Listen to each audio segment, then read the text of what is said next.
I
have late last time.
Oh,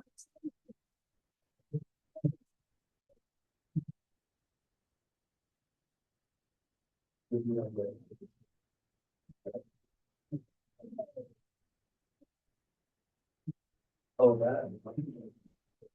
I'll do my,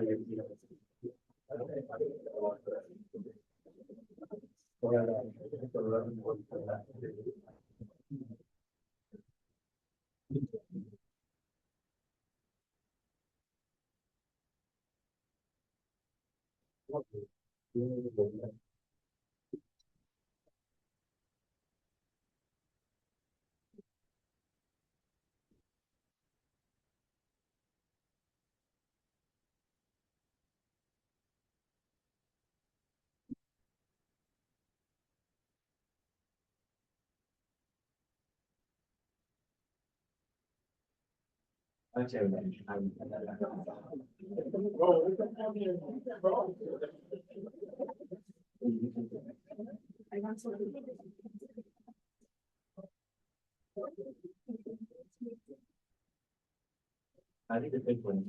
That's it. Like,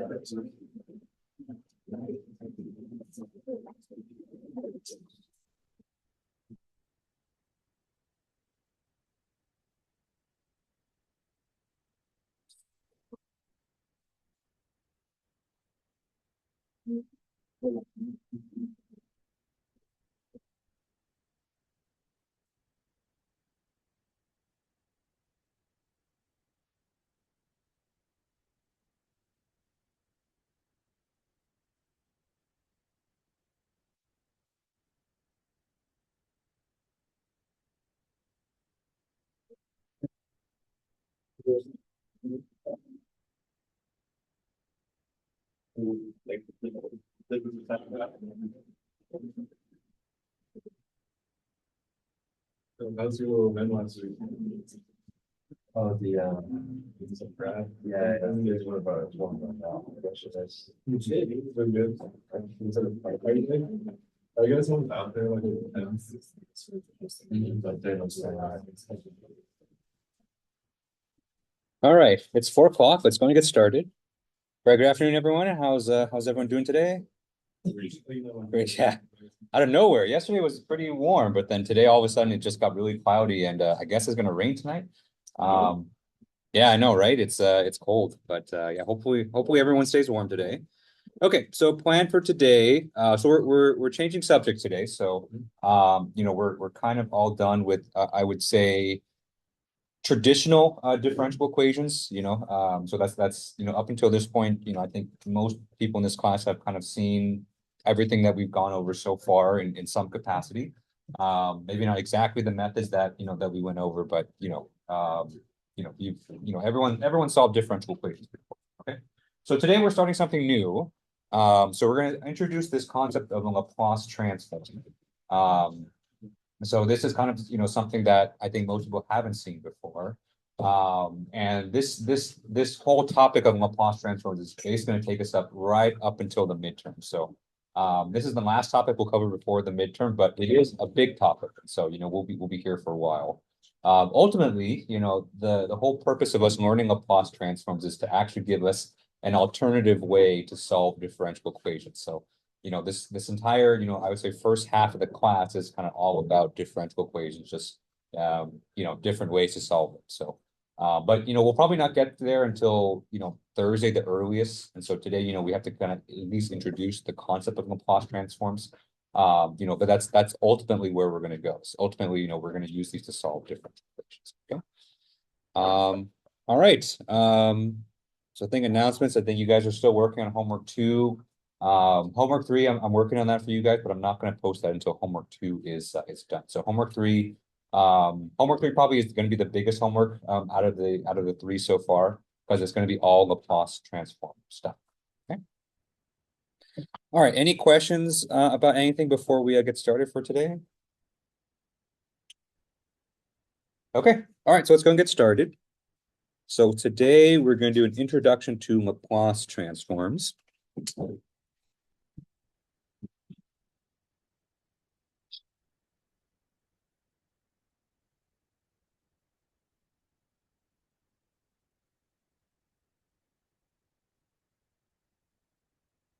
Okay. All right. So first, let's define what a Laplace transform is. So Laplace transform kind of belongs to a class of what we call integral transforms. It's basically which is essentially just a change in variable.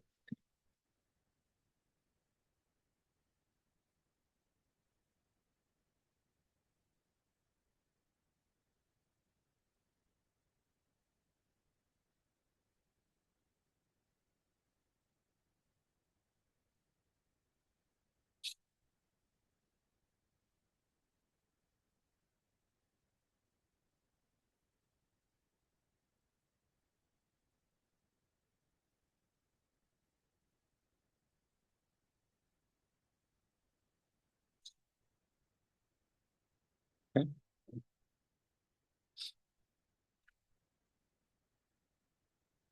Okay, so those are kind of the two, so I've underlined kind of the two most operative phrases in that definition. So, an integral transform essentially means that, in order to perform our transform, we have to perform an integral on our function. And the end result is that, we're going to change our variable, okay? So Laplace is not the only integral transform we'll be covering in this class. Later on in the class, we'll be covering a Fourier transform, which has a very different application, but, the idea is kind of the same, right? So let me give you the definition for the Laplace here, okay? So the Laplace transform, so given, okay, right? So let's say that we're given a certain function in what I call kind of the physical domain.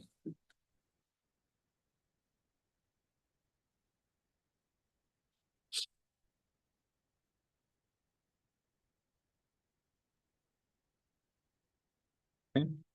And what I mean by physical domain is that, the variable that we're looking at represents something that we can, observe in reality. Right. And so most commonly, what you'll see in this unit is that, we'll be using ft, where t here represents time. Right.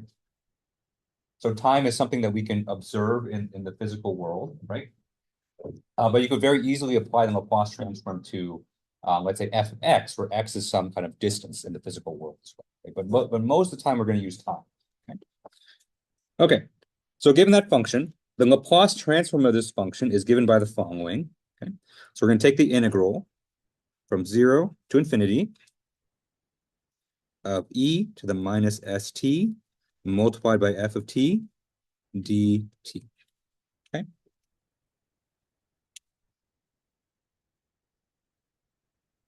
And that's it right there. So, basically we're going to take our function, we're going to multiply by e to the minus st, we're going to integrate it from 0 to infinity, and then that's going to be our Laplace transform. Okay. So the way we denote this, and so oftentimes you'll see me use this, so we'll give it kind of a fancy L. Okay. So whenever you see this fancy L, and then in parentheses you have our function, that's basically the same thing as the Laplace transform of f of t. Okay. Or another convention that you'll see me use in this class is that I'll use a capital letter to denote a function in the Laplace. Okay. Right. And so instead of a lowercase f, we have, let's say, an uppercase f to represent the Laplace transform of this function. Okay. And if you're kind of, if you kind of look at this equation carefully here, you can see how we're going to change the variable, right? So by performing this integral, right, you can see that we're performing the integral over time. That means that after performing this integral, t is going to be eliminated from our equation.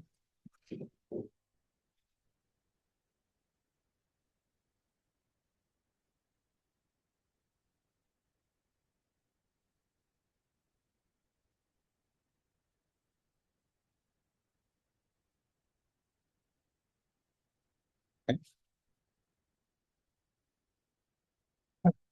Right, so that's where our change of variable kind of comes in. So our original variable is going to be kind of the term that we say is we integrate it out, okay? And our new variable that we're going to be replacing it with is s. Okay. All right, and so when you see this capital F, you'll see that it's a function of s instead. So this s is our new variable. Okay. It doesn't really have a physical meaning, and so usually I like to call s our Laplace variable.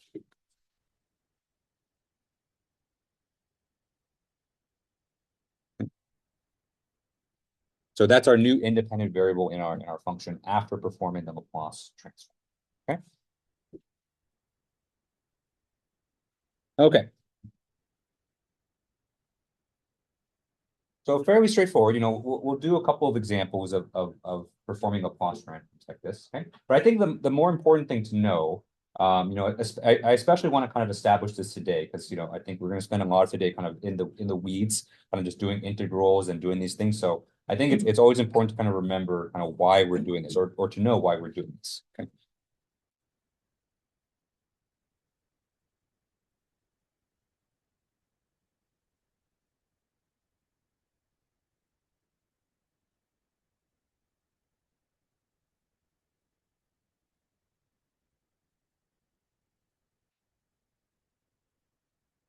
Okay. So the reason that we're interested in Laplace transforms is that ultimately it's going to give us an alternative way to solve for the solution to differential equations. Okay.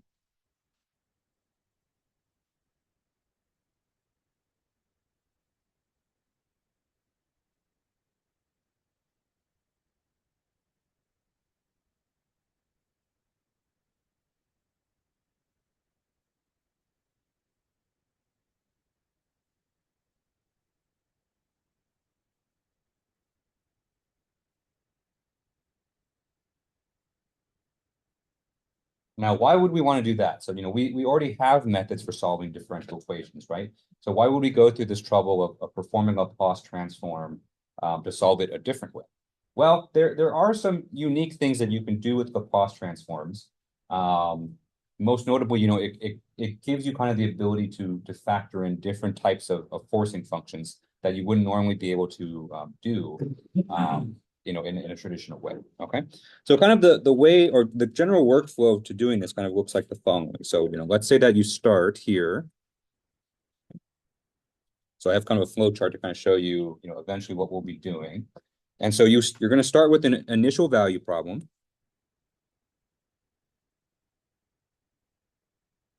Okay. So remember, initial value problem, that is the combination of a differential equation along with its corresponding initial conditions. Okay. And so, when we're talking Laplace transforms, we're not, it's actually impossible to find a general solution through Laplace transforms. You have to have initial conditions. Okay. And then what you're going to do from here is you're going to take your initial value problem and you're going to apply a Laplace transform to that entire differential equation.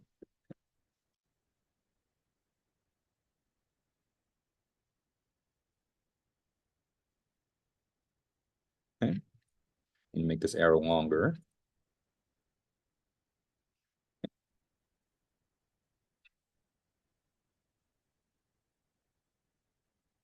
And so the interesting thing that happens when you do apply Laplace transform to an equation that involves derivatives, right? The derivatives and the integral kind of essentially cancel each other out, or they don't really cancel each other out. They transform the problem from a differential equation problem to an algebraic problem.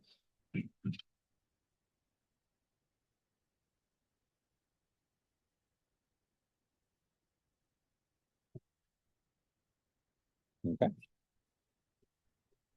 And that is a direct consequence of the fact that we're performing integrals here. So when you take the integral of a derivative, you end up with an algebra problem at the end. Okay. All right. So then once you have an algebra problem, you don't have to use any of those weird tricks that we went over, for the past few weeks. So you don't have to do, a characteristic equation. You don't have to, do undetermined coefficients, none of that stuff. You can just solve this algebra problem with algebra.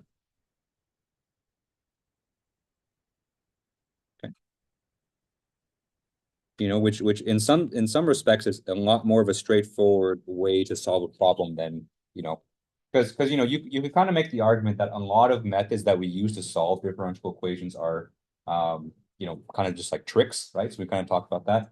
And so with algebra, it kind of feels like you're solving it a bit more directly. Okay. And then from there, what you get is the solution to your problem, but it's in the Laplace domain. Not necessarily. You don't have to plug it back in, but you do have to inverse it, right? So first thing you have to do is, first thing you get is a solution in the Laplace domain, right? So what that essentially means is that your solution is a function of the Laplace variable s, right?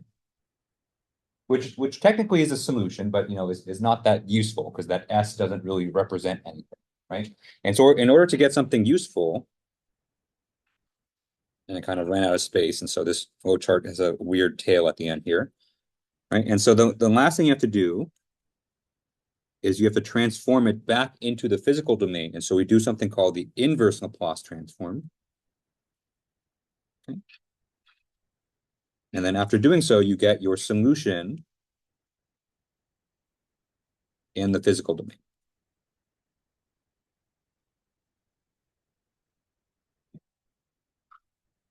Right. And if everything goes according to plan, that solution in the physical domain is exactly the same as if you solved the original problem using your classical methods. Okay. All right. So again, it's kind of a roundabout way to kind of go about this. I would say for a lot of differential equations, it kind of ends up just being a case of personal preference, whether you prefer the classical methods or you prefer using Laplace transforms. Okay. Because some people really like algebra. Some people really hate algebra. Some people are ambivalent about algebra and they're just interested, what's the fastest way to solve these problems. And so, I think once we kind of learn it and you kind of get used to it, some people may prefer this, some people may prefer the other one. Okay. But one thing it does allow us to do, okay, that we couldn't do in our kind of classical methods is that we can incorporate more interesting and more, I would say, more engineering-like type of forcing functions and inputs.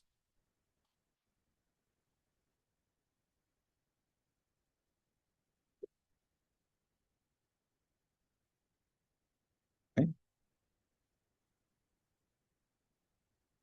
Right. So some examples, we'll cover this probably sometime next week. Okay. So one example is, what we call step forcing. So basically forcing functions that are kind of step up and then step down, right? So that's something that's kind of, you could do that in the classical methods, but it is a bit more challenging to do so. Okay.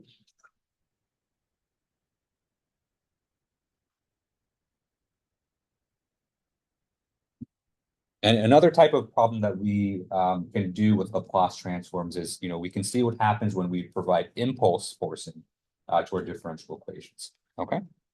And both of these types of forcing functions, I would say, are very common in engineering practice, where you have a physical system, its behavior is represented by a differential equation, like let's say you have a mass spring damper type of system. Oftentimes you're interested, what if we apply a step forcing to this? And so a force that's going to ramp up and then ramp down.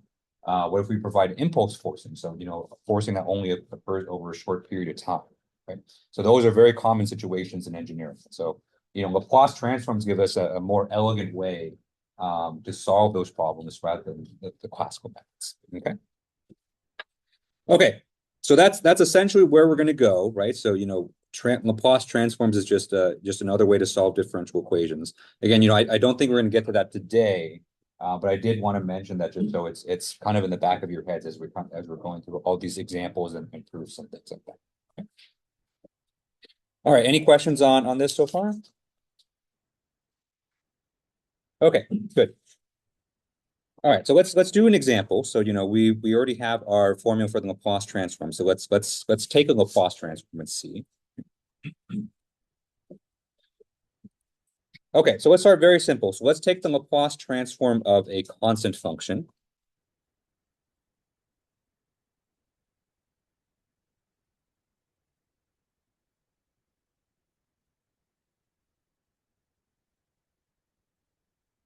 Okay. So let's take the Laplace transform of f of t. Let's keep it really simple. So let's say f of t is equal to just 1. Okay, so it's just a constant function. Okay, so let's go ahead and apply our formula. So basically, we're taking the Laplace transform of 1. Okay, and so that's going to be the integral from 0 to infinity, e to the minus st multiplied by 1 dt.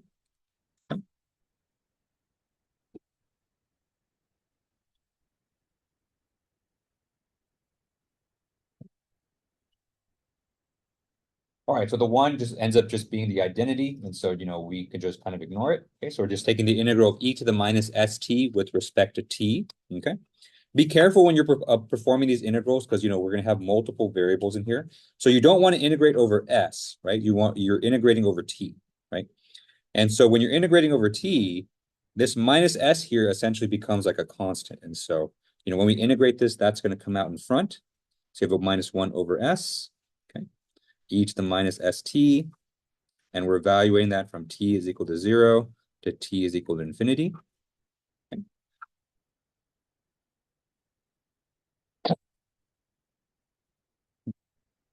All right, so let's go ahead and plug those bounds in. So we have minus 1 over s multiplied by e to the minus s times infinity. So that's e to the minus infinity minus e to the minus s times 0, which is e to the 0.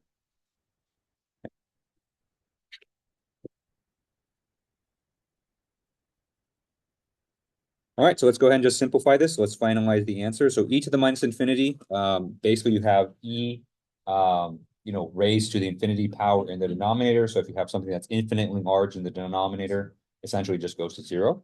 Okay. And then e to the 0, this is just 1. Okay. So the Laplace transform of 1 is minus 1 over s multiplied by minus 1.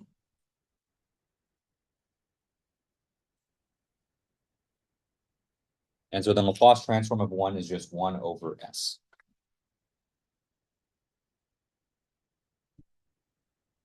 Which is very interesting, right? Because, we started with a function that did not have any dependence on our variable, it was just a constant. But after applying the Laplace transform, our Laplace variable does kind of show up there. Okay.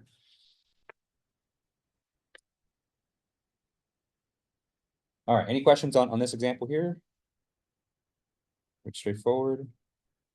Okay, so let's do another example. Let's do another common function that we'll see.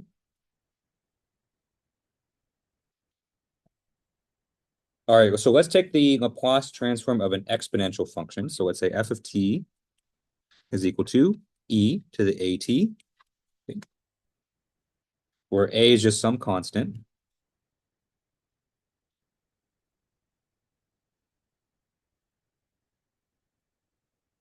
Okay. All right, so let's go ahead and apply our formula once again. So we're taking Laplace transform of e to the at is equal to integral from 0 to infinity of e to the at multiplied by e to the minus st dt. Okay.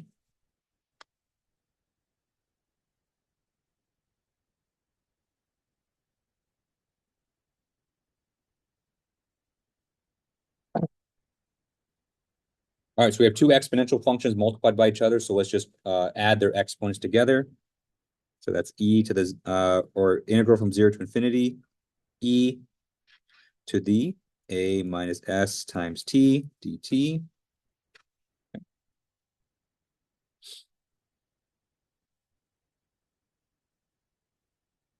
So we have another very straightforward integral. In this case, since we're integrating over t, the a minus s is our constant. So we have 1 over a minus s multiplied by, we evaluate this integral from t is equal to 0 to t is equal to infinity. Scared the shit out of me. That's e to the minus infinity minus e to the 0.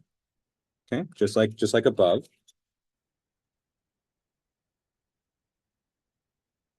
Okay. E to the minus infinity we know is 0. E to the 0 we know from above is 1. Okay. And so this tells us that the Laplace transform of e to the at is 1 over s minus a. Yep. Why is it minus infinity? T is technically positive. Oh, thank you. Yep. So it's so for this one, let's do it like this. Let's do just because it's kind of how we assume the relative signs of the two terms. So one way we can do this is minus s minus a times t. Yeah. So then we have just because we know s is typically greater than a, just because s is our new Laplace variable. So yeah. Thanks for catching.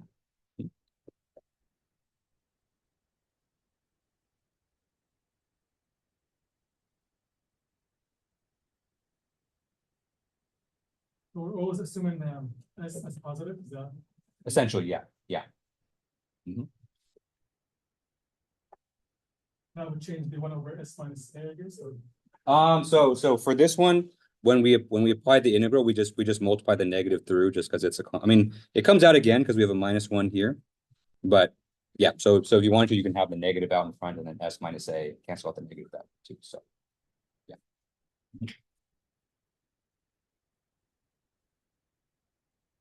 Yeah, because otherwise, if A was greater than S, then you'd have e to the infinity, which would be infinity. So yeah, so for the purpose of the integral transform, we assume that S is going to be greater than A.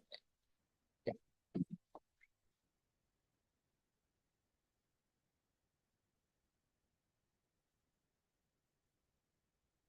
All right, any questions on this example here?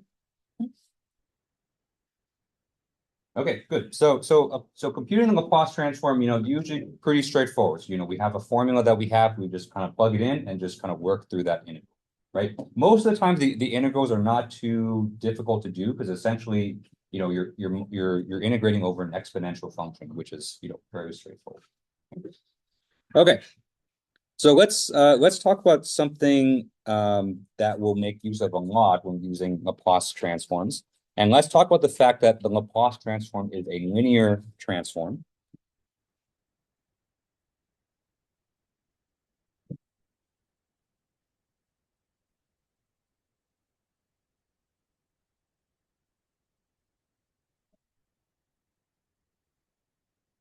Okay. And so by observing the fact that Laplace transforms are linear operators, we can do kind of a lot of really interesting things. Okay.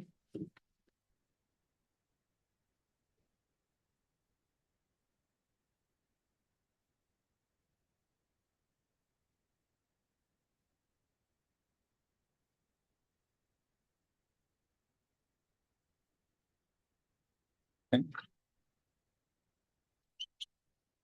Okay. And so by being a linear operator, essentially what that means that, we can perform two different operations that don't affect the computation of the Laplace transform. And so one thing we can do is we can multiply by a scalar. Okay.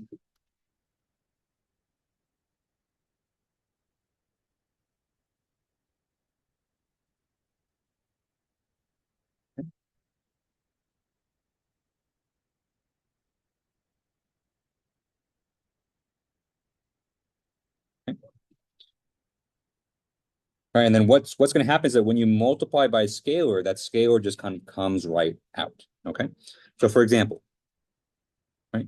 So let's say that we have some function f of t, and we know that its Laplace transform is big F of s, right?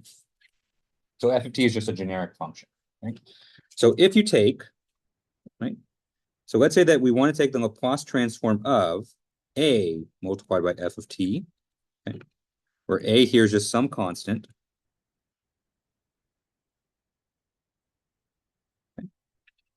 So let's go ahead and plug that in. We have integral from 0 to infinity, e to the minus st multiplied by a multiplied by f of t dt.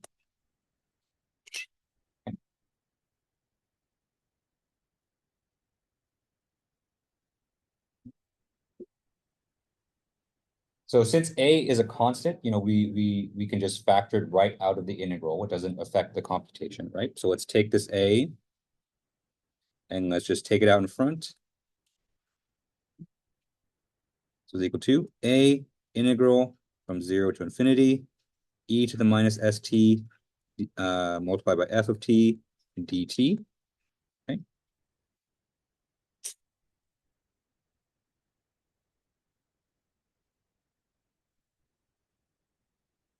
So that integral that we're left with after factoring out the a, we already know its value because we're already assuming that we know the Laplace transform. And so the integral of e to the minus st multiplied by f of t dt is just f of s. Okay. And so all we're left with is the Laplace transform of a multiplied by f of t, bless you, is equal to a multiplied by big F of s.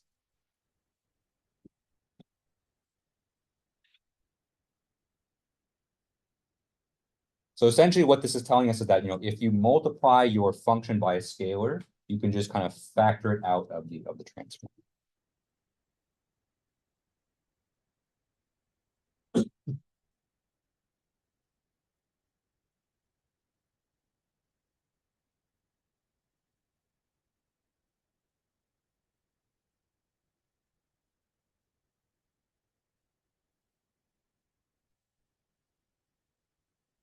All right, so we'll be making use of this property pretty liberally as we kind of go through that. It's going to help us out quite a bit. All right, so the other thing that we can do, just knowing the fact that the Laplace transform is a linear operator, is that we can take the sum of two functions, we take its Laplace transform, and then we end up just with the sum of their Laplace transforms. Okay.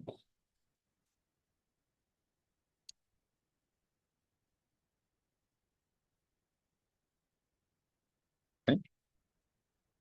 So for this example, we're going to need two functions. So let's say we have an f of t and a g of t. Okay. And we'll assume that we know both of their Laplace transforms. So we'll say f of t, its Laplace transform is f of s. Its Laplace transform of g of t is g of s. And so, we know the Laplace transforms for these functions are known.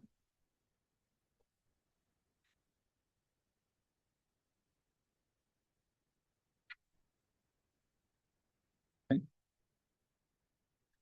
All right, and so let's try to take the Laplace transform of the sum of these two functions. So Laplace transform of f of t plus g of t.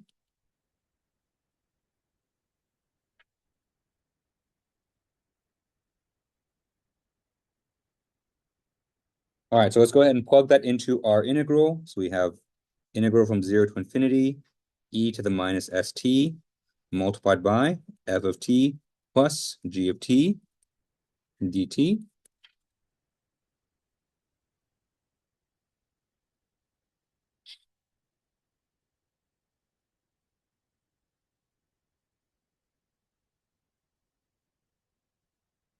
Okay. So let's distribute the e to the minus st to both of those functions there. So we have integral 0 to infinity, e to the minus st multiplied by f of t plus e to the minus st multiplied by g of t dt.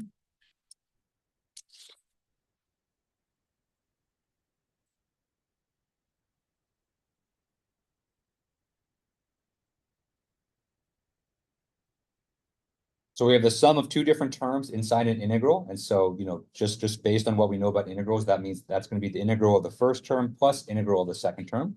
Okay. So we're going to split these into their own integrals. We have integral of, or from 0 to infinity, e to the minus st, f of t, plus, oh, I need a dt, excuse me. dt plus integral from 0 to infinity, e to the minus st, g of t, dt. Okay.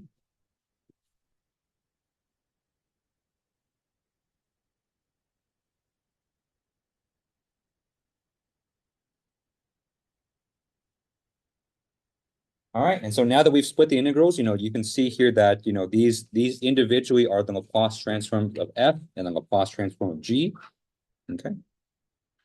So this right here is big F of s, and this right here is big G of s.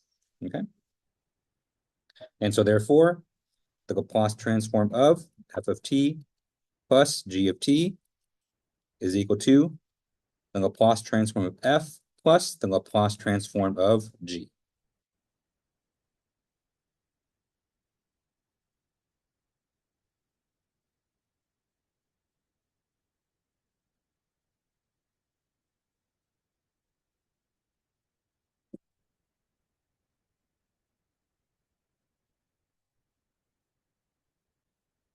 Okay. So if you want to sum up the linearity properties of the Laplace transform, we can basically say, okay. So if we want to take the Laplace transform of A multiplied by f of t plus B multiplied by g of t. Okay. And of course, we're going to assume that we know the Laplace transforms of f of t and g of t. Okay. And so this is going to be equal to A multiplied by f of s plus B multiplied by g of s. Okay, so this one statement kind of summarizes both the scalar multiple property and the summation property all in all. Okay. So we'll be using kind of a combination of both of these in our arithmetic. Okay. Or I should say our algebra. All right, any questions on the linearity of Laplace transforms? Okay, good. All right, so now that we've kind of established how to solve for Laplace transforms, and we could keep going with this, and so there's an infinite number of functions that we can solve Laplace transforms for. Okay. But practically speaking, if you're going to be using Laplace transforms in practice, you almost never actually perform this integral. Okay. So let's talk about kind of how we actually use Laplace transforms in practice.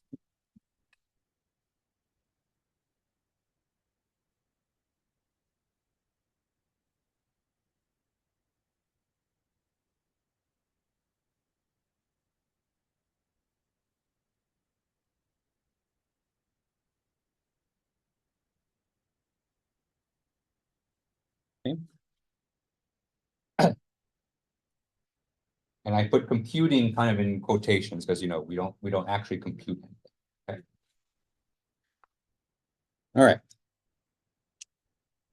So if you're going to be using Laplace transforms for solving differential equations or other kind of practical kind of applications, it's pretty cumbersome to always have to compute integrals. Okay. The good thing is that most of the time when you are using Laplace transforms, you're taking Laplace transforms of a basic catalog of the same functions kind of over and over, right?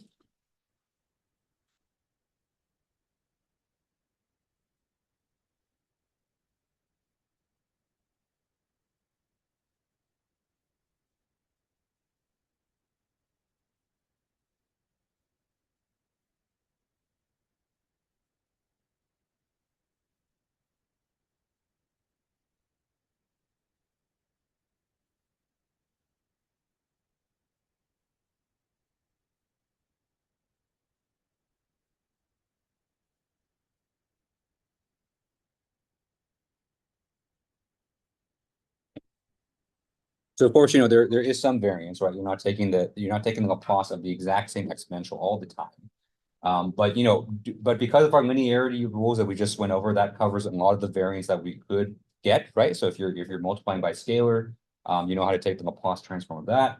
If you're multiplying or you're adding two functions together, you can take the Laplace transform of that as well. Okay. But because we often take Laplace transforms of the same types of functions, right? Mathematicians kind of noticed this, and they said, why don't we just tabulate all this? And so let's take Laplace transforms of all these very common functions, and let's do it in the most kind of generic way possible. And then let's write a table so that it's easy to just kind of look up and see what the Laplace transform is without having to perform the integral.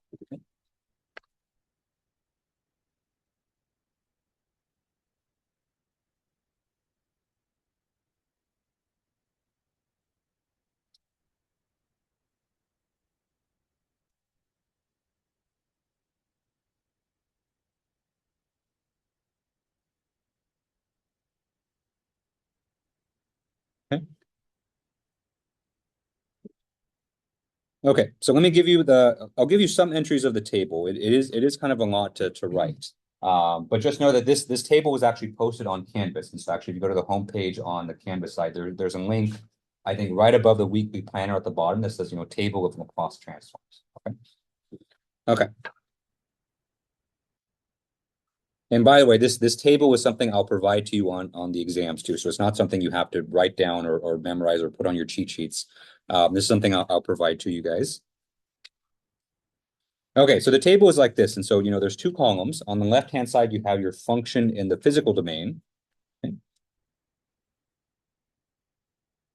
And then in the right column, you'll have its corresponding Laplace transform. Okay. So for example, let's look at our first function that we transformed, which was our constant function. Okay. And so we saw that the Laplace transform of our function 1 was 1 over s. Okay.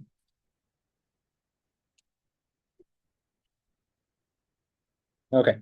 Another common function that you'll see is just our linear function. So let's say our f of t is equal to t. Okay. The Laplace transform for that is 1 over s squared. Okay.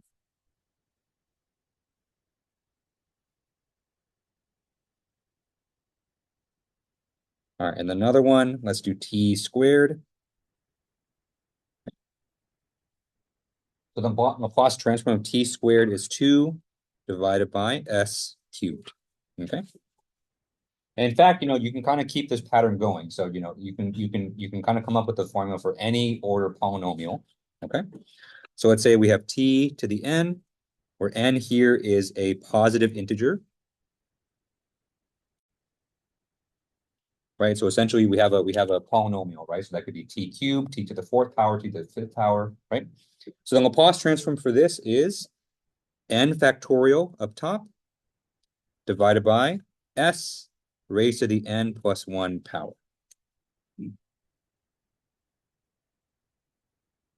Okay, so that kind of gives you, basically any polynomial you can find the Laplace transform of easily for this table. Okay. Another one that's common is our exponential function. So that's one that we did earlier. So the Laplace transform of e to the at is 1 divided by s minus a. Yes. Sorry, just the t at the end, so it's not, so t cubed is not going to be 3 over s to the 4th. It's going to be 6. Exactly. Yeah. So the numerator is the factorial. So yeah.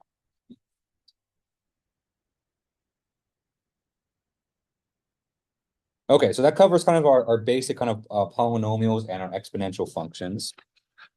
So since we're going to be doing differential equations, we also need to know how to transform sinusoid. So let's do that. Okay. So let me make another column here. Okay.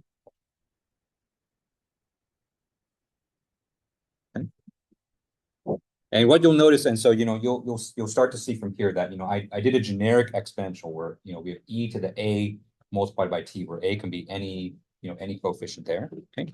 Same thing for these sinusoid terms. So let's look at cosine of omega times t. Okay. Where omega can be any number, right? So this is a generic sinusoid of generic frequency. And so the Laplace transform of cosine of omega t is s divided by s squared plus omega squared.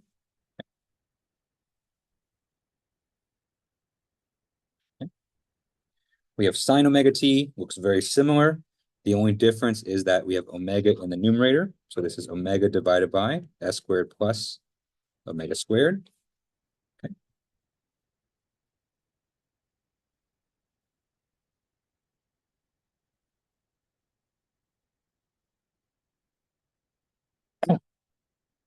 Another common one that you'll see is an exponential multiplied by sinusoid. So remember, that was the solution of our damped oscillators.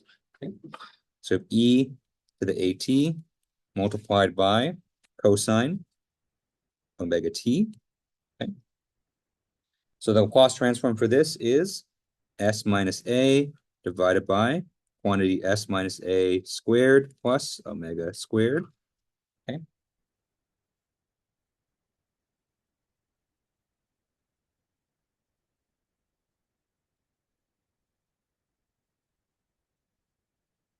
And then we have our exponential function multiplied by our sine. And so this Laplace transform is omega divided by quantity s minus a squared plus omega squared.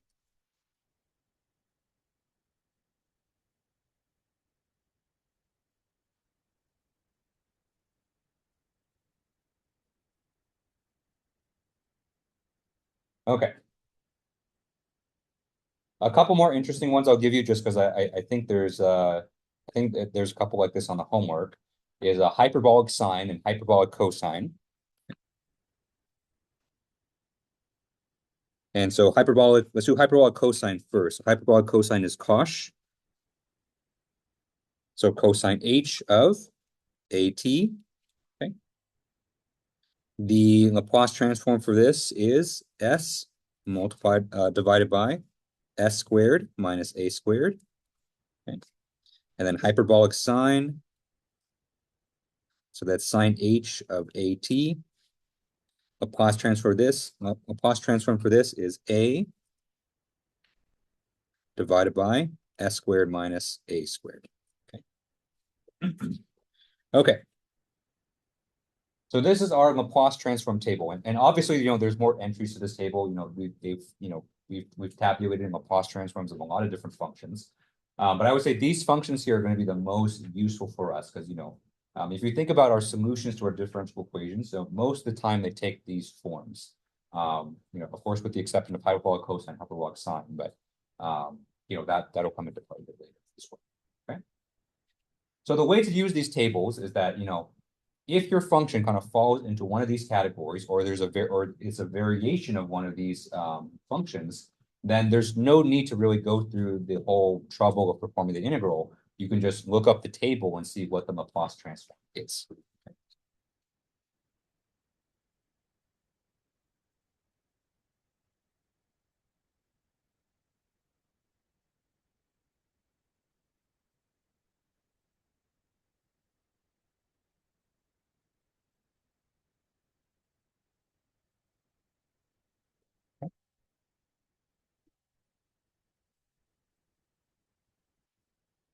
Okay, so that saves you quite a bit of trouble, right? And so, because while the Laplace transform by itself is interesting, what we're most interested in is, again, how are we going to use these to solve our different equations? And if you're kind of, getting bogged down in doing all these integrals, then the practicality of using the Laplace transforms kind of loses its value, right? And so, you want to perform your transforms quickly, and then, you want to focus on kind of the other stuff. And so the table kind of really helps facilitate that. Okay. The other thing that the table is really useful for is that it helps us find inverse Laplace transforms as well.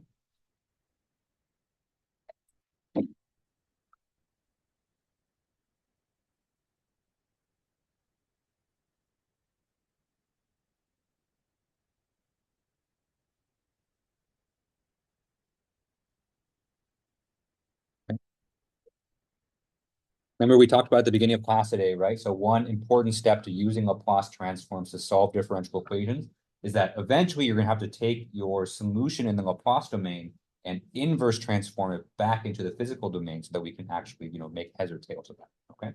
And so this table lets us do that, again, relatively easily because, all we have to do is, look at our solution in the Laplace domain, find a matching entry in the table.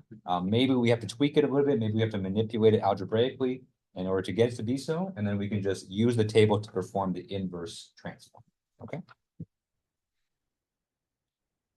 Okay.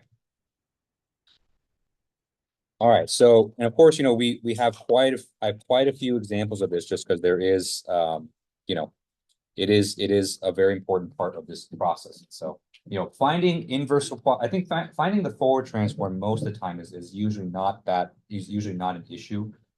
Just because, it's kind of easy to read this table from left to right, but finding inverse transforms, it's going to take some practice. And so, I would say just, give yourself the patience. And so I'm going to do a lot of examples of this in the class. And so, when I do examples, it's going to seem like, oh yeah, that was obvious that we do this, we divide by this.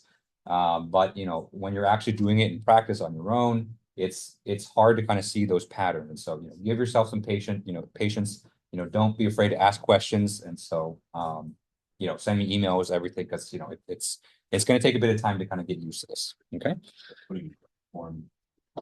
Exactly. Right. So you're gonna have to do some weird kind of algebra in order to get them into the right form in order to use this table. But, once you kind of do it a few times, you kind of get used to it, I think there's a period of like, oh, this is really cool. I really like this. And then there might be a period where it's like, oh, this is kind of annoying. I don't like this. And so, it kind of goes up and down depending on how you're feeling. So, but anyway, let's jump into some examples. But before that, are there any questions on this table here? Okay, all right. So let's do some examples to kind of see how we can do the inverse transform. Okay. Okay. So let's compute the inverse transform.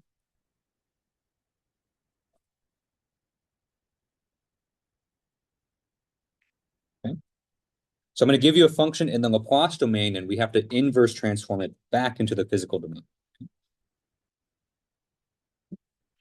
Okay, so we're going to do f of s is equal to 1 divided by 3 minus 5 times s.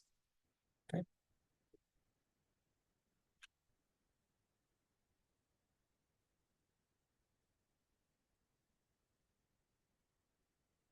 Okay.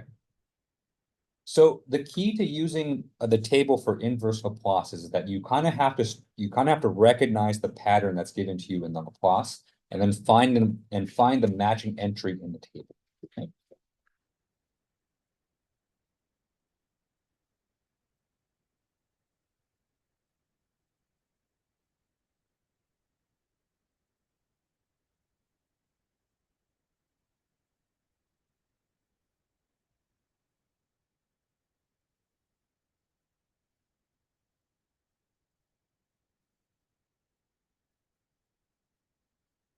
Okay. So you're most of the time you're not going to find an exact match, and so it's not really a matter of finding this table entry and then just applying the inverse. So we are going to have to massage this algebraically a little bit, but it is always good to look at the table first to kind of know where you're supposed to go. Okay. Okay. So let's look at our table, bless you, and let's see which entry in the table is kind of closest to this. And so if we look at this function here, we have 1 divided by 3 minus 5 times s, right? First thing we notice is that s is in the denominator in the first power, right? And so that kind of eliminates a lot of entries here. So if you look at the Laplace transform from a lot of these functions, s appears in the denominator, usually squared or cubed or things like that, right? So right away we can eliminate everything that has s squared or s cubed in the denominator. Okay. So it's not going to be t. It's not going to be t squared. It's not going to be t to the n. And it's obviously not going to be any of these sine or cosine functions because all of these have s squared in the denominator, right? And so the only possible functions that this could be the Laplace transform of is either a constant function 1 or an exponential function 1 over s minus a, okay? And so between those two, okay, the next thing we notice is that in the denominator there, we have, some constant minus s multiplied by 5, right? And so that tells us, between the Laplace transform of 1 and the Laplace transform of e to the at, it's probably more likely e to the at. Okay. It's not quite there yet. So we do have to kind of, factor out some terms, but we at least we know where we want to go. Okay. So we can say this looks like Laplace transform of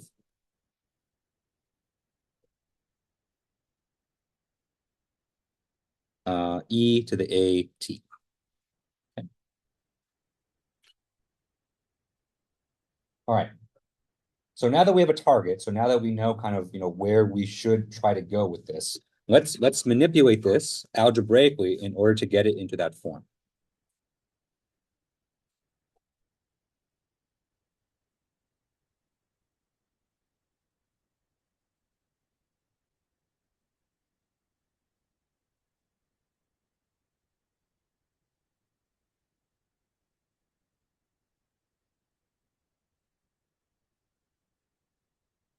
Okay. All right. So first thing we're going to do, so let's look back at the table again. Right. So we can see from the table here that the Laplace transform of e to the at is 1 over s minus a. But we don't have 1 over s minus something. We have 1 over something minus s. Right. So first thing we're going to do is that we're going to factor out a -1 just to flip the sign in the denominator. Okay. So we have f of s is equal to, I'm going to factor out a -1, so that's minus 1 divided by 5s minus 3. Okay.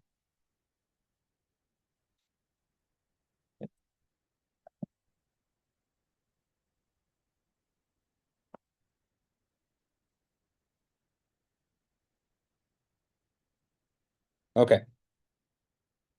Next thing I'm going to do is, we notice that we have a coefficient in front of the s, which is 5, right? And so, but in our table, we can see that the Laplace transform of e to the at, there's nothing in front of the s, okay? So next thing I'm going to do is I'm going to factor out a 5 from the denominator. So that's going to be minus 1 over 5 multiplied by 1 divided by s minus 3/5. Okay.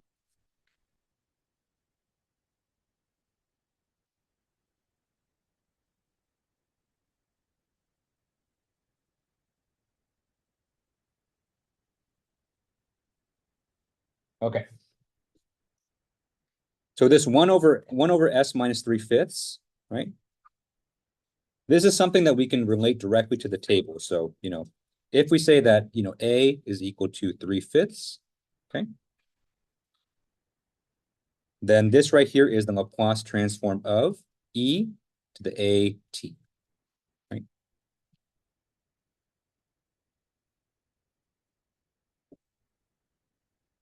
And so let's go ahead and plug that in. So, now that we have in this form, we are ready to perform the inverse. Right? So let's go ahead and invert this. We're going to keep that constant in front, right? So remember, our Laplace transforms and our inverse Laplace transforms are linear, right? And so that minus 1/5 can just stay out there. And then, we don't have to touch it, right? And so this is a minus 1/5, right?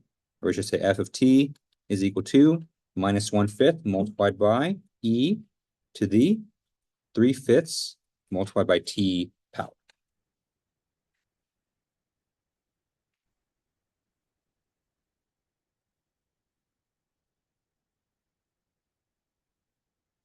All right, and so that's it. And so, in order to use the table to perform the inverse, we're going to have to just, do a little bit of manipulation, a little bit of, algebra to get it to the right form. Then once it's in the right form, you can just use the table to invert it.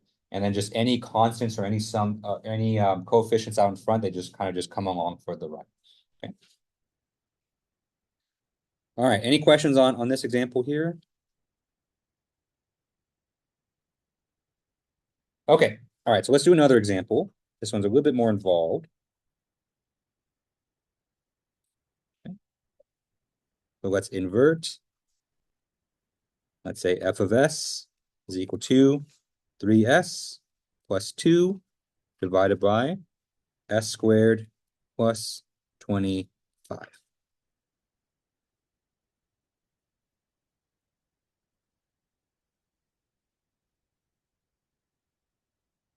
Okay. So a little bit more of a difficult function. Okay.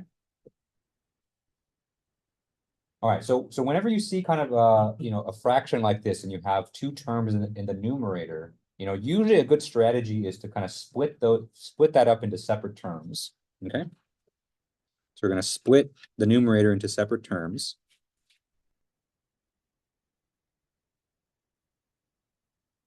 Right. Again, we're going to make use of our linearity property by taking the inverse Laplace of two separate terms added together. Okay. So this is 3s divided by s squared plus 25 plus 2 divided by s squared plus 25.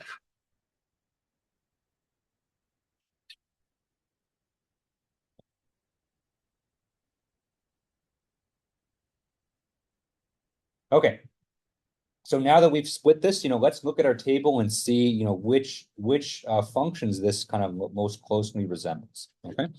So once again, we're going to look at our denominator. So usually our denominator is our most telling sign in terms of what function we're looking at. Okay. So we have an s squared, and then to that we're adding a number to it. Okay. So let's look at our table again and see what functions kind of have this pattern. Okay, so I'm going to go ahead and let me eliminate all of these x's here. Okay. So we're looking for functions where the denominator can be matched to s squared plus 25. Okay. So right away we have s squared, so that we're going to eliminate our constant function. We're going to eliminate our exponential. T squared, t to the n also can be eliminated. Okay. Because those are not, those are all functions that don't have s squared in the denominator. Okay. Another one we'll eliminate right away is the Laplace transform of t. Okay. Because the Laplace transform of t is just 1 over s squared. So, there's no room to have s squared plus something. Okay. Okay. Let's look at our sinusoids now. So sinusoids, we have some potential here. So we look at the Laplace transform of cosine. So that's s divided by s squared plus omega squared. So that's something we could fit into that.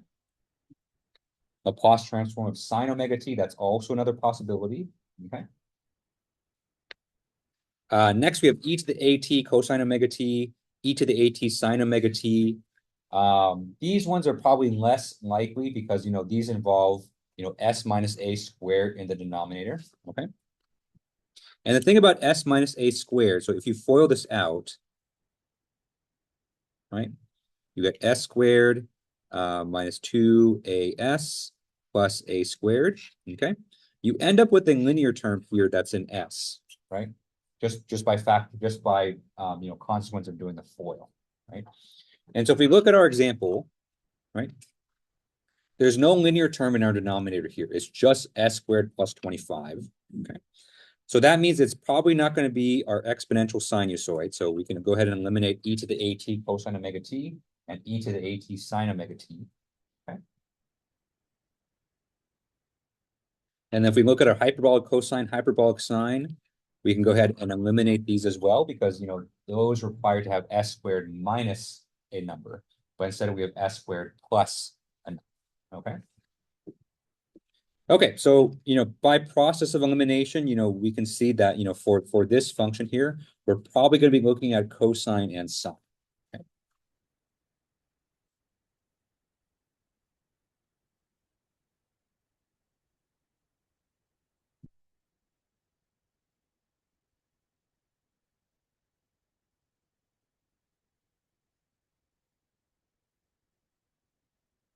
And that's just based on the functional form, kind of what we can observe from the Laplace transform. Okay. All right, so just because I don't want to keep going back and forth with the table, let's write it out here, right? So the Laplace transform of cosine omega t is equal to s divided by s squared plus omega squared. Okay. And the Laplace transform of sine omega t is equal to omega divided by s squared plus omega squared. Okay. So these right here, these are from the table. I just don't want to be scrolling up and down again. Okay. Okay, so if you look at our two fractions here, you can see that, one of them has s in the numerator, so that's most likely going to be our cosine. And the other fraction there does not have s in the numerator, so that is most likely going to be our sine term. Okay. Okay. So let's take advantage of our linearity. Let's do these one at a time. Okay. So let's start with 3s divided by s squared plus 25. Okay. All right. So first thing I'm going to do is I'm going to take the 3 just because it's just a constant. I'm just going to bring it out in front. And so that's going to be 3 multiplied by s divided by s squared plus 25. Okay.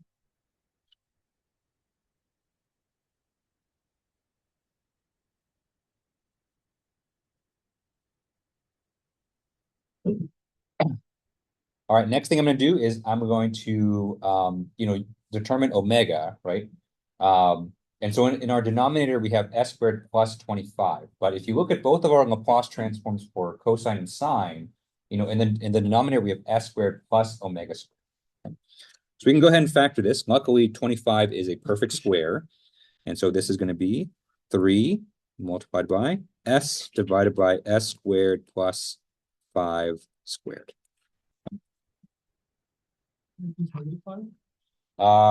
Technically could, yes, you could use -5. Because -5 squared is also 25. And then, from there, you'll make use of the fact that cosine is an even function. So cosine of -5 times t is same thing as cosine of 5 times t. Okay. You can't do that for the sine, though, because omega is actually in the numerator for sine. And so that one you have to be careful. For cosine, you can plug in -5.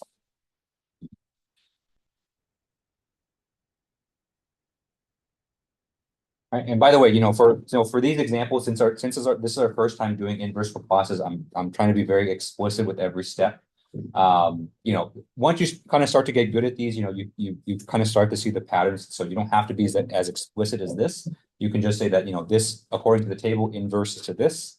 That's perfectly fine. But, just because this is our first time, I'm kind of going through every single step. But, you don't have to be this explicit with it.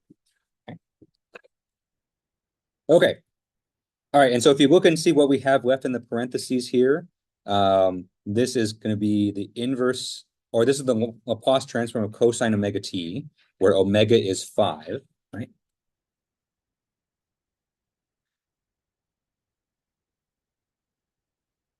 Okay.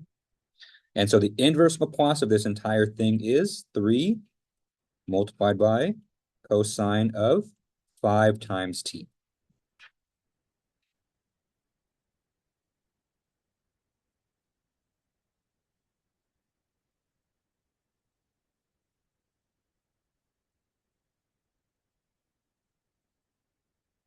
All right, so that was pretty straightforward. Let's do the next term now. So our next term, we have 2 divided by s squared plus 25.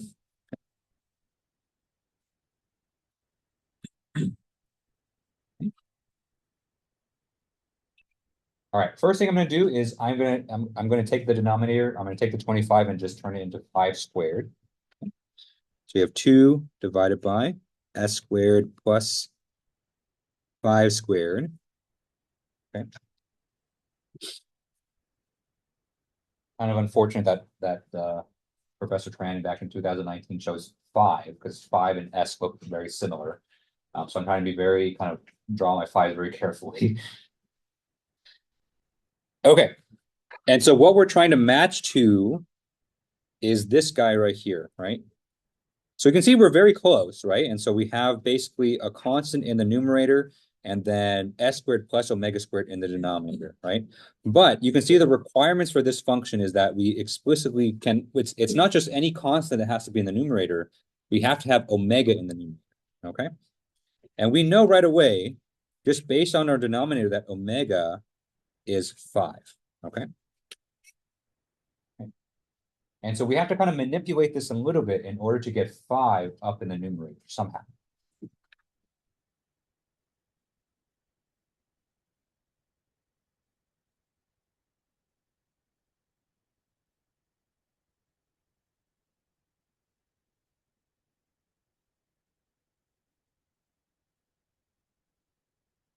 Okay, so in order to do that, you kind of have to do, some kind of reverse algebra here, right? So we can put 5 there. So we can say this is equal to 5 divided by s squared plus 5 squared, right? That's ultimately what we want because, we want to be able to inverse sine this, right? Or inverse Laplace this. But, now we have an issue where, these two expressions are not equal because 2 is not equal to 5. And so in order to make this equal, right, we can multiply this by just another constant out in the back end. Okay.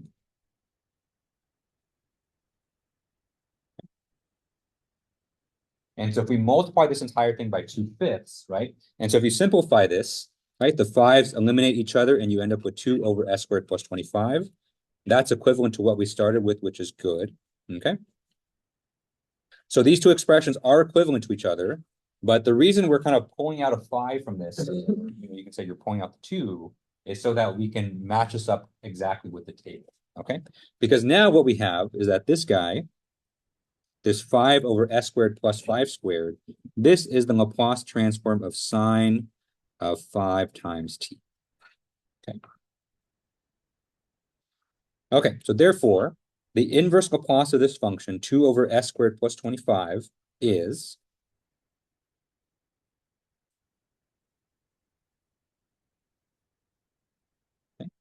this is going to be 2/5, right?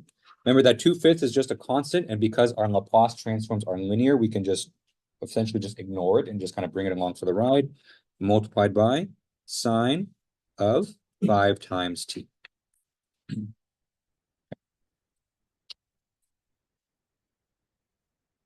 Yeah.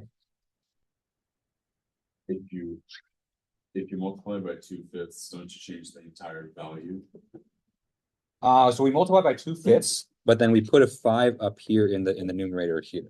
So it's like you did multiplied by 5 over 5, which is just 1. Exactly, Okay. right, exactly. So essentially it's the trick is kind of it's called a multiply by 1 trick. Okay. And so essentially you're multiplying by 5 over 5, which is just 1, but then we move the 5 around to kind of get it into a spot that we want. That's a good way to think about it. All right, and so now that we've kind of solved both sides here, we can go ahead and write the inverse of this, okay? So the inverse Laplace. So the inverse Laplace of what we started with was 3s plus 2 divided by s squared plus 25, okay? This is equal to 3 cosine of 5 times t plus 2/5 sine of 5 times t.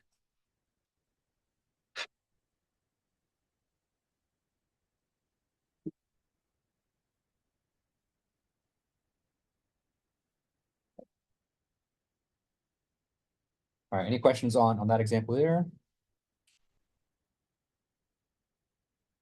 Okay, all right, so we have time for one more example. And so this example will be kind of just a combination of the previous two, but I think just kind of giving you guys another look would be good. So this one I'm going to do a little bit more full speed. And so I'm just going to go, kind of basically I'm going to go through the steps of what I typically do when I look at these. So I'm not going to be as explicit, but this is kind of just a repeat of the previous two examples. Okay. Okay, so for this example, let's find f of t for f of s is equal to 1 over 3 minus 4s plus 3 minus 2s divided by s squared plus 49. Okay.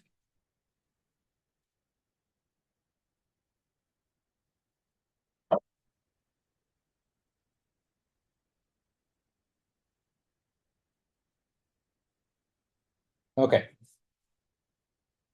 So we have three potential terms here. And so, our inverse is going to have those three terms. So just like we did in the previous example, first thing we're going to do is we're going to split these into three separate fractions. Okay. We have f of s is equal to 1 divided by 3 minus 4 times s plus 3 divided by s squared plus 49 minus 2s divided by s squared plus 49. Okay.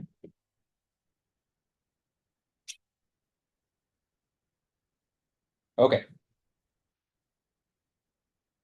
And so after we split those into the kind of our three different fractions here, we can kind of match these up with the corresponding entry in the table, right? And so what we can say is that this first term here, this looks like e to the at, right? So just like the first example that we did, this one here looks like sine omega t. And then this last one here, this one looks like, since we have an s in the numerator, this looks like cosine omega t.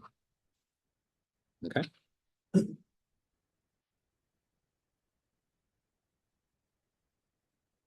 All right. So now that we've taken each term, we've kind of identified its matching entry in the table. All that's left to do now is just to manipulate each one algebraically in order to get it in the proper form. Okay. Okay, so you can see this is literally just a rehash of the previous two examples, right? So first one, we have an exponential term. First thing we have to do is we have to factor out a -4 from the denominator. Okay.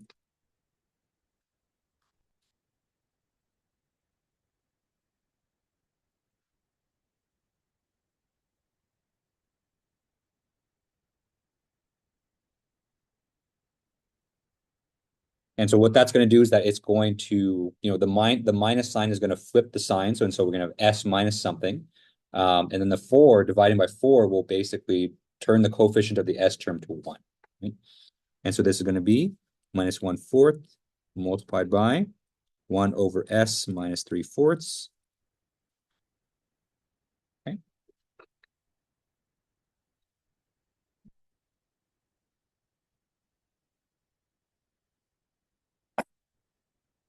All right, next we have 3 over s squared plus 49. Right. First thing to note here is that, in the denominator, we have s squared plus 49. 49 is also a perfect square. And so what we can see from this is that our omega is going to be 7. Okay. Right? Because from the table, the Laplace transform of sine of omega t is s, omega over s squared plus omega squared. And so we take the square root of the second term there, that gives us 7. Okay. But that also means that we need 7 in the numerator in order to perform our inverse. Okay. And so we're going to do the same thing we did in the previous example. So let's multiply this by 1, essentially. So we're going to multiply 7 over 7 to get 7 in the numerator.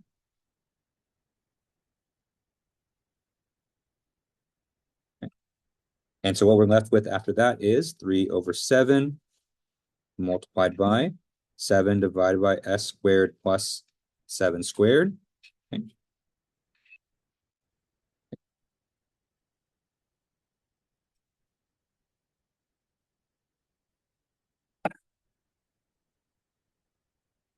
And then last term there, that one's probably the simplest just because cosine, there's nothing we have to do weird in the numerator, but we do have to factor out that -2. And so that -2 we have to bring out just so we can isolate the s in the numerator.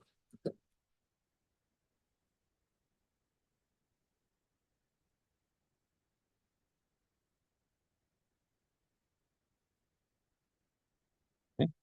So -2 multiplied by s over s squared plus 7 squared. Okay.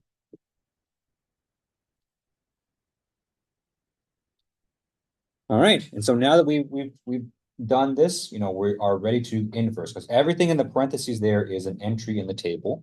Okay. So let's just go ahead and write those down really quick, and then we'll wrap it up for today.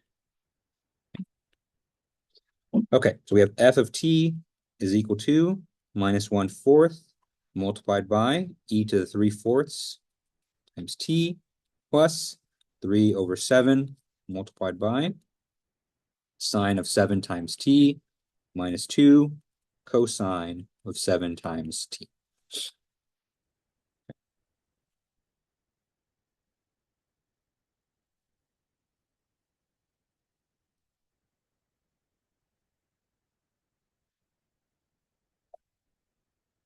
All right, any final questions on that example there? Okay, all right, so we'll pick this up on Thursday, and so Thursday we'll start with another variation on Laplace transform. So we'll talk about the concept of shifting. So we'll go over the first shifting theorem on Thursday, and we'll see how that affects on Laplace transforms and inverse Laplace transforms, right? So thank you guys for coming today. I hope you guys have a good rest of your day. Stay warm, stay dry out there, and I will see you guys all on Thursday.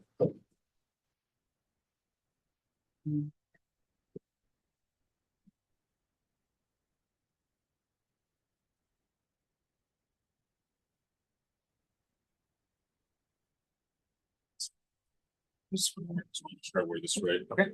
We're seeing why it doesn't matter for the initial conditions. Without that, the initial conditions don't matter because the steady state position increases constantly over time. Exactly. Yep. Simple, right there. Okay. Thank you. Yep. Just had a quick question. Sure. I was doing problem B, but then I got kind of stumped right here on this part, trying to find what B would be. Okay. I assume I do integration by parts, but then I kind of got lost somewhere in here because I would assume this would all go to 0. It doesn't go to 0. So remember, when you do integration by parts on this, an exponential plus multiplied by a sine, you kind of do 2 steps of it, and you end up with the same integral, and then you kind of set up an algebraic, and you move that integral over to the other side. That kind of gives you that expression. I know what you're talking about. Yeah. Okay, cool. All right, that's all I actually. Yeah. Thank you so much.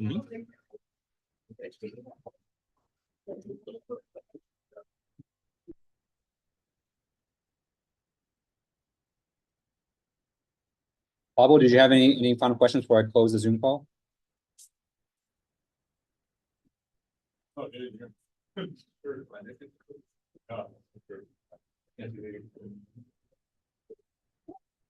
Okay. All right. I'm gonna close it up then. All right. I'll see you Thursday.